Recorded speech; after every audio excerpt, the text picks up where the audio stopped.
Saudara, hari ini Menkominfo Johnny Gerard Plate kembali dipanggil Kejaksaan Agung. Untuk kedua kalinya, politisi Partai Nasdem ini kembali diperiksa terkait kasus dugaan korupsi pengadaan menara BTS 4G di Kementerian Komunikasi dan Informatika.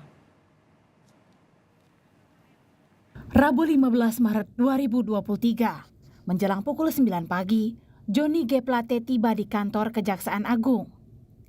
Ini menjadi pemeriksaan kedua setelah 14 Februari 2023 lalu, Menteri Komunikasi dan Informatika ini diperiksa sebagai saksi dalam kasus dugaan korupsi pengadaan menara Base Transceiver Station atau BTS 4G dan infrastruktur pendukung Bakti Kominfo tahun 2020 hingga 2022.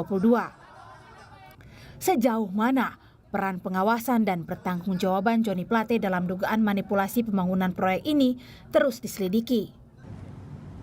Dalam pemeriksaan sebelumnya, Plate diperiksa selama 10 jam dan dicecar 51 pertanyaan. Pada hari Rabu besok kita rencana memanggil saksi saudara JP. Kenapa beliau kita panggil? Tak hanya Johnny, adiknya Gregorius Alex Plate juga terseret dalam pusaran dugaan korupsi menara BTS Kominfo ini. Meski demikian, adik Johnny disebut telah mengembalikan fasilitas yang diterimanya dalam bentuk uang sebesar 534 juta rupiah terkait pengadaan menara BTS 4G Bakti Kominfo. Dan tentunya kita juga ingin tahu fasilitas yang telah dinikmati oleh saudara GAP, adik yang bersangkutan, apakah itu terkait dengan jabatan yang bersangkutan atau tidak. Namun yang jelas sampai saat ini fasilitas yang dia terima telah dikembalikan sejumlah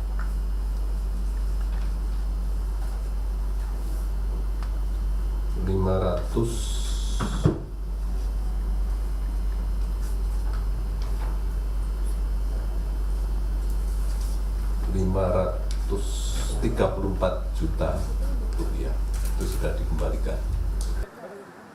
Namun, masih ditelusuri apakah fasilitas yang dinikmati adik Johnny Plate berkaitan dengan jabatan kakaknya sebagai Menkominfo. Dan tentunya kita juga ingin tahu fasilitas yang telah dinikmati oleh saudara GAP, adik yang bersangkutan, apakah itu terkait dengan jabatan yang bersangkutan atau tidak. Namun yang jelas sampai saat ini fasilitas yang dia terima telah dikembalikan sejumlah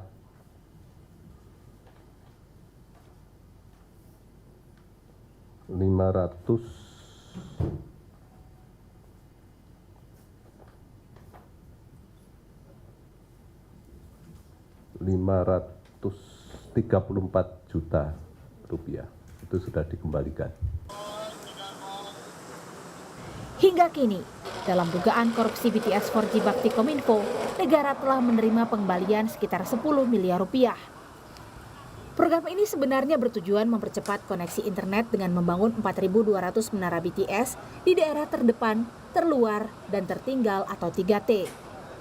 Dalam perkara ini, Kejaksaan Agung juga telah menetapkan 5 orang tersangka. Meski begitu, Presiden pun meminta semua orang menghormati proses hukum yang berjalan. Apanya? Ya, kita semua harus menghormati proses hukum. Semuanya harus menghormati proses hukum. Total nilai proyek BTS 4G Bakti Kominfo sekitar 10 triliun rupiah. Namun Kejagung memperkirakan ada kerugian negara mencapai 1 triliun rupiah dalam pelaksanaannya. Tim Liputan, Kompas TV.